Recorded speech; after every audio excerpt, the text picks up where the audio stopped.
money from Nigerians, they better return it and do something about it. And the immigration, they should stop giving Nigerians Ghana passports. They should stop. Nigeria, I will kill you. Who will be close? Who will kill you? You go to your country, go back to your country, and go and kill your fathers and your sisters, criminals, fraudsters. You will go to your country back. Nigeria must go. Mr. President must go.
Nigeria, all the other foreigners in our beloved country, our motherland, Ghana, we said Nigeria and all other foreigners must go. I pray, and I say So, there you heard it. Nigerians and other foreign nationals, all in our motherland Ghana, must go. And you've heard the reactions. I'm still going to give you a whole lot of sound bites of development. Even some Nigerians have reacted to the development. But recent controversy over Igbo monarchy in Ghana. According to Sahara reporters, on July 8th, that protest and intense public debate erupted in parts of Ghana following the installation of a traditional Igbo leader, Eze Chukwudi Ihenetu, as the Eze Ndi Igbo Ghana, king of the Igbo people in Ghana. Now, the development triggered a complex discourse around issues of sovereignty, cultural identity, and the limits of foreign community leaders in the country. Youth organizations in Accra, the eastern region, led the uproar, which escalated further after photos of Eze Ihenetu's opulence palace in Accra, featuring regal emblems and elaborate architecture, circulated widely online. Now, following the controversy, the Southeast Council of Traditional Rulers recently abolished the use of the title Eze Ndi Igbo by Igbo leaders residing outside Igbo land. Now, in a communique signed by prominent traditional rulers, including His Royal Majesty Eze Okeke Eze Imo and His Royal Majesty Igwe Nnameka Achibe, leader, the council introduced a new title, Onyendu Ndi Igbo, to be used by Igbo leaders in foreign lands or outside Nigeria. Now, according to the communique issued earlier in July, the decision was made to provide clarity on the use of the title Eze outside Igbo land, citing that it is a sacred traditional title exclusively reserved for recognized traditional rulers in the southeast. Now, the council explained that a true Eze is enthroned and coronated by his community or kingdom, following traditional rites, divinations, and sacred ancestral ceremonies, and must have a kingdom or community to govern. Now, according to the communique, the traditional rulers deemed it necessary to abolish the use of the Eze Ndi Igbo title in diaspora, citing that it is not a political or ceremonial title, but one deeply rooted in Igbo tradition and heritage. The traditional rulers directed that a new title, Onyendu Ndi Igbo, should be adopted by all Igbo leaders in diaspora immediately. The council warned that failure to comply with the directive would be considered a serious act of defiance, misconduct, and disregard for Igbo traditional authority and judicial.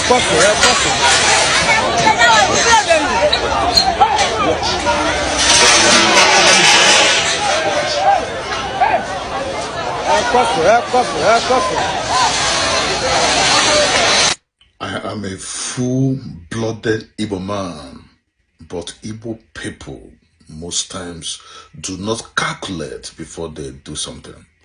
Go to Ghana, there is serious conflict in Ghana.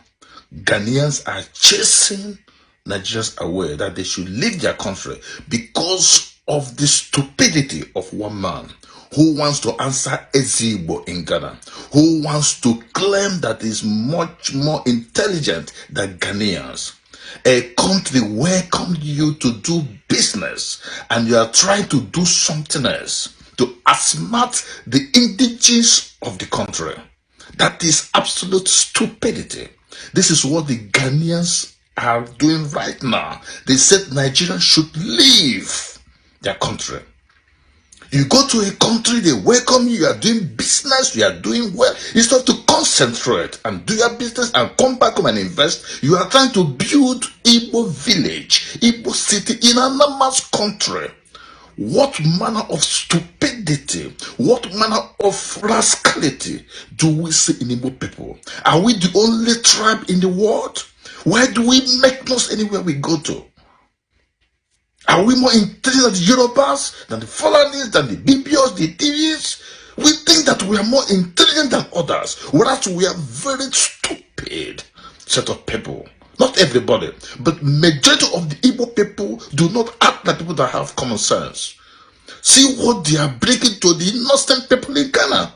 Innocent Igbos that are living in Ghana doing their businesses. One person, because of greed, self-aggrandizement, wants to bring trouble to the rest of the Igbos. I stop here. But Igbos should rise to the occasion and stop making noise in other man's countries and remain humble.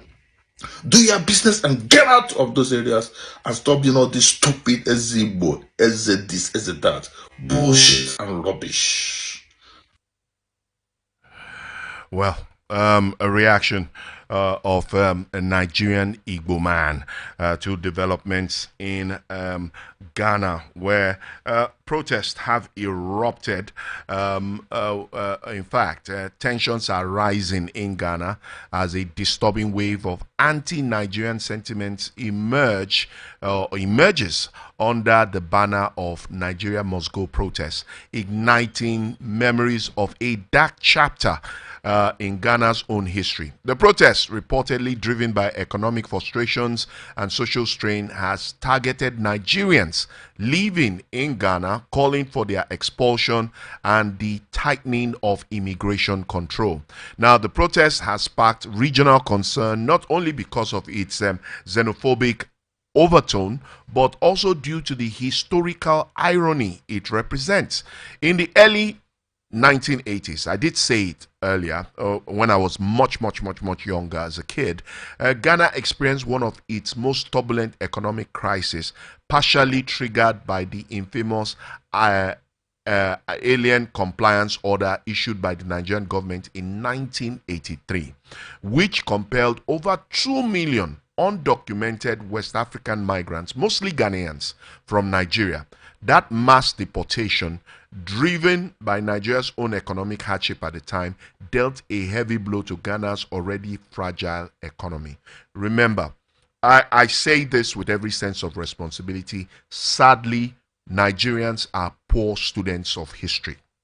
We forget so easily. Just 1983, just a couple of years ago, slightly over 2 decades, and we've forgotten. And we forget that karma is a bee. Yes, it has a way of, history has a way of coming back to haunt you.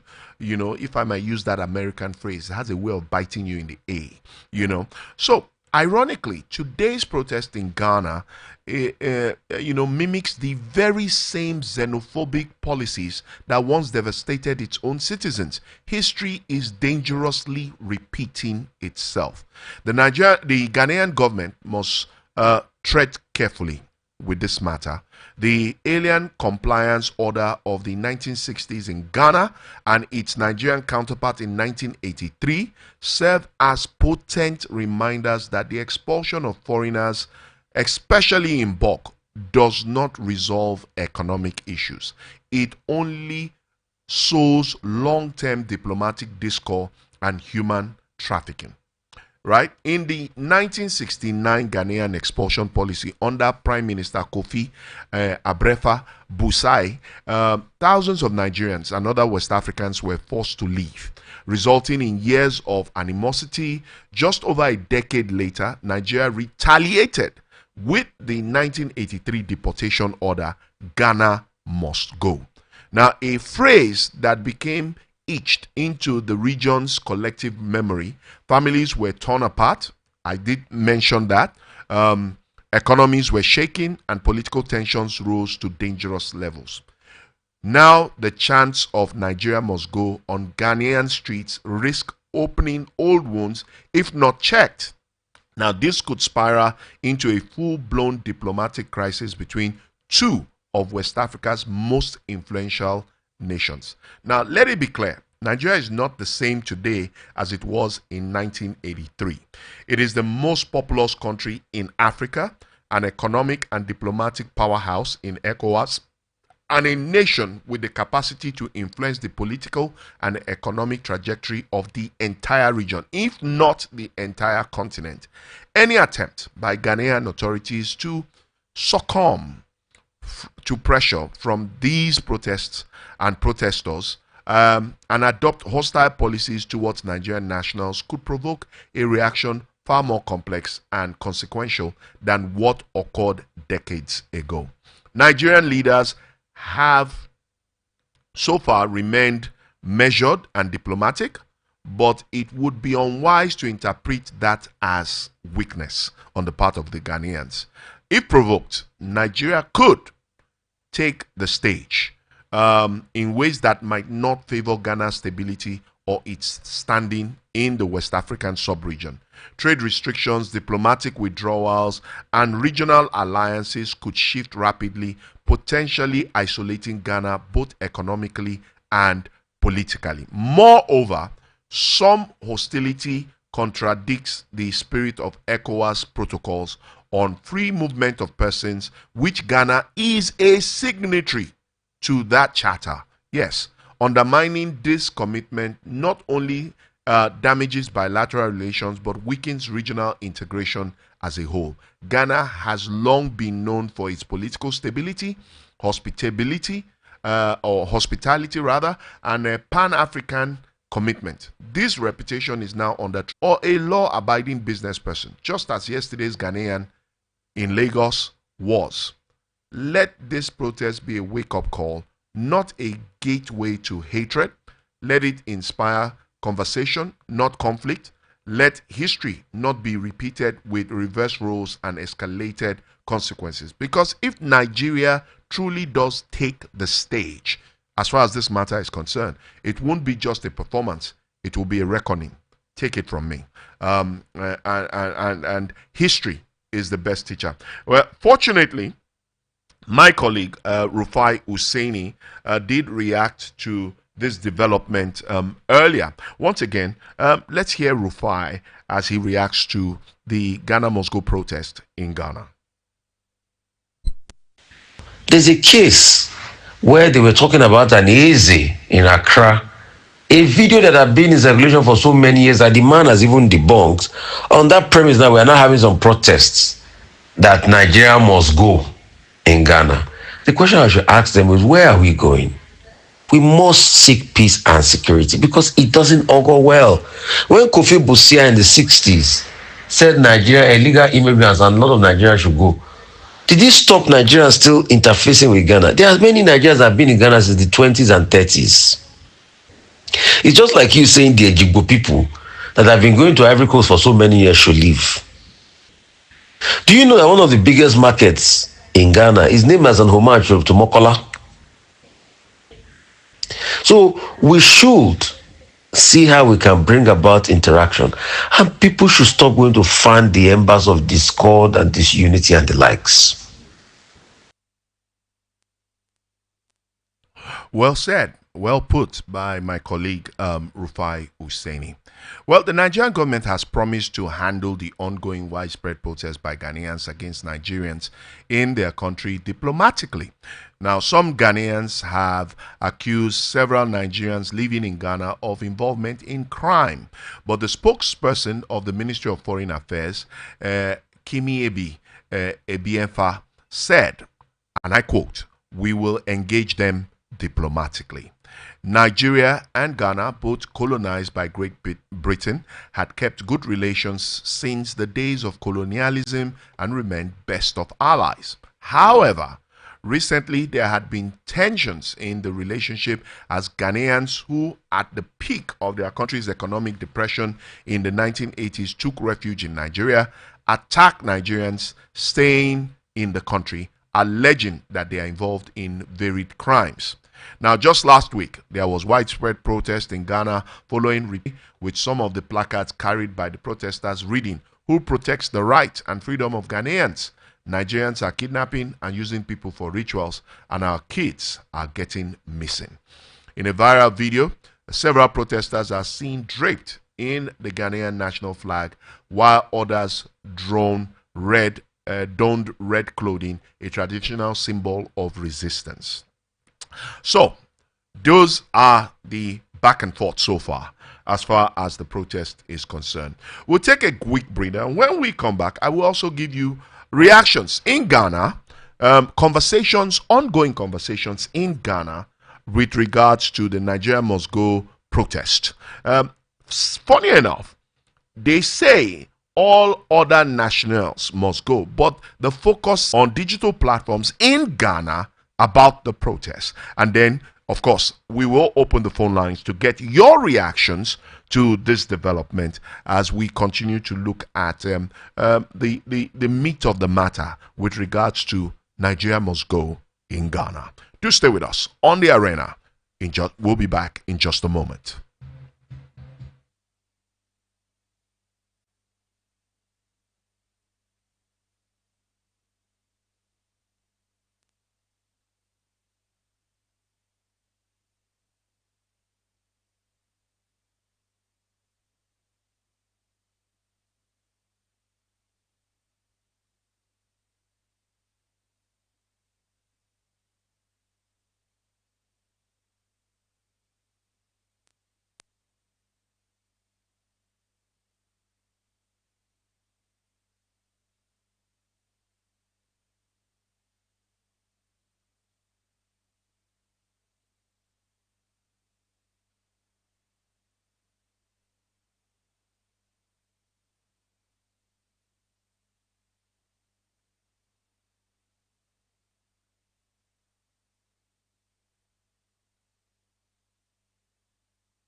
Abuses celebrating the greatness of Nigerian Super Falcons, while we are busy celebrating the victory over Morocco.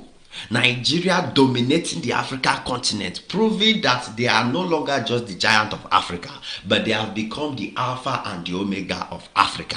As we celebrate, we no say Ghanaians they para. You understand? It's like that victory provoked Ghanaians. It provoked some of them. Guys, as we are celebrating, they came out in a very small crowd. This is going to be it's going to be recorded as one of the funniest protests I've ever seen in my entire life. The funniest what? Protest that we have ever. Do not panic. That's from my own observation that I'm seeing in the protest. You understand? Now, am I trying to tell Ghanaians that their protest is not important or is invalid or this and that? No. I'm not looking down on their protest. You understand? But I'm just going to talk about the protest, the way I see it, and the way people see it, and the way I have called, and the rightful sources have given me information about what is actually going on in Ghana. So Nigerians, make I boss on a bubble because they matter sweet. They matter sweet. You understand? Some of that go look at the protests as Ghanaians. Don't blame them because a lot is actually, since their former president, because the current president is my guy, very good president.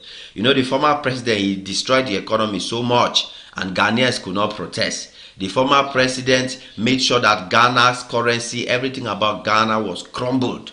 But they did not come out and protest, talk and do anyhow on social media. You understand? So, but let us focus on the protest and talk about it the way it's supposed to be. So first of all, we know that Ghanaians were planning this protest for a long time. But because there was not a valid purpose, there is actually no major reasons why Ghanaians should come out and protest. Absolutely no major reasons. It's just a matter of political ambition. Absolutely no major reasons. It's just a matter of political ambitions and people paying others. People using the mumu ones. People paying mumu people. Politicians using mumu people. That's why you see a lot of Ghanaians have sense. That's why you see the protest is very scanty. Very few people, because no Ghanaian with sense will come out and be doing this thing for a politician who is trying so hard, to become popular, who is trying so hard to use Nigeria's name to build his own popularity. A politician that is clueless about economy. You cannot bring in a tangible economic moves, tangible things that you want to help Ghana limelight. This is a disgrace for this politician at the end of the day, because there is hunger in the land.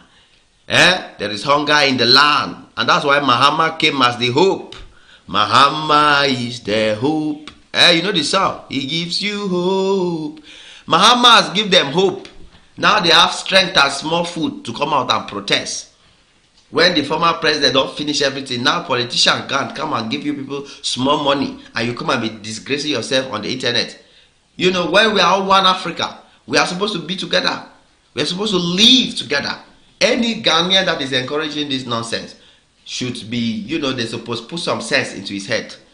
It's not making sense, Ghanaians. It's not, these few ones you see. You know why I know that this thing is not serious? Ghanaians, see, they are so desperate they have to pay a blind man. They paid a blind man. The man you are seeing, you will see videos of him. A blind man. Blind man that cannot see. They come from first placard on his hand. Who wrote the placard for him? Can he even read what is on the placard? No. Completely blind, a man to come and stand. That's when you know that this thing is not serious. This thing is a political agenda. And that's why I started by saying, Nigerians do not even panic. Nigerians, no, don't bother yourself, because this is not a true Nigeria must go protest. This is not about Nigeria. To be honest with you, it's not about Nigeria. And if anybody tells you otherwise, the person is making a very big mistake. The person is making a very big mistake, because even when you go through the messages on the placards, you will see that a lot has changed. A lot. Nothing is staying the same. They are not consistent.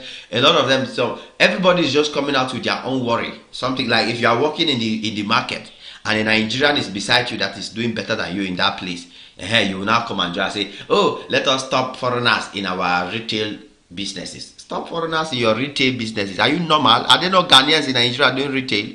Are there no Ghanaians in Cameroon doing retail? Are there no Ghanaians in South Africa, in other countries doing retail businesses?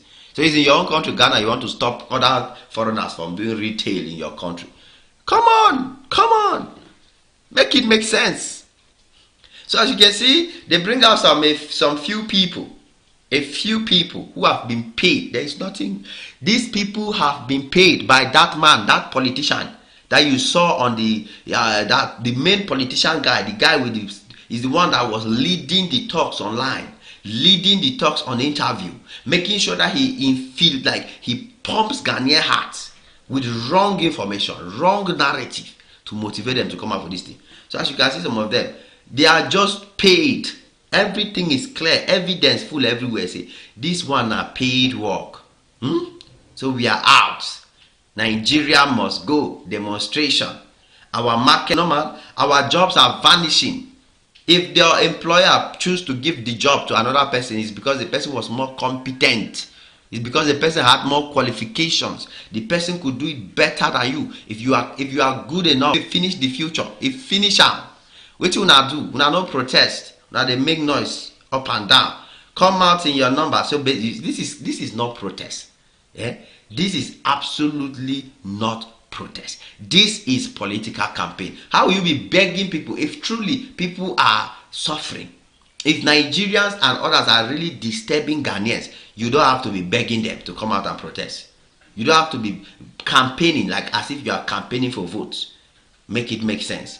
A few crowd with few messages. Ashawo must stop. Where did can Ashawo stop? Your Ghanaian sisters who are doing Ashawo, have they stopped? Oh, are you telling me that you are one of the Ashawos and you are worried that some Ashawos from other countries, they are taking away the men away from you? Because it don't make sense. Oh, I don't have enough money to...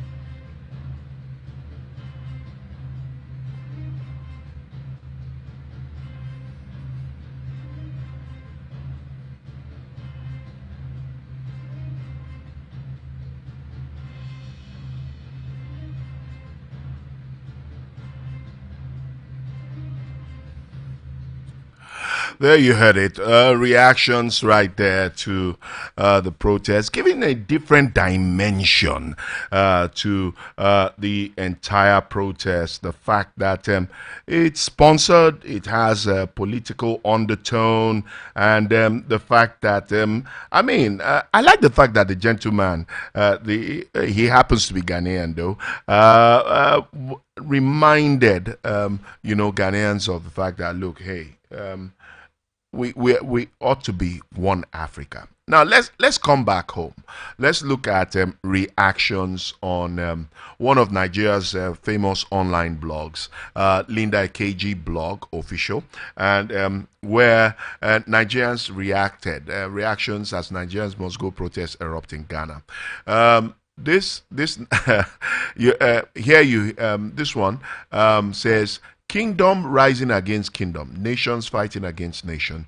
The scripture is being fulfilled. You may not like my comments, but all that is happening today is pointing towards the coming of our Lord Jesus Christ. Let's make peace with our Maker.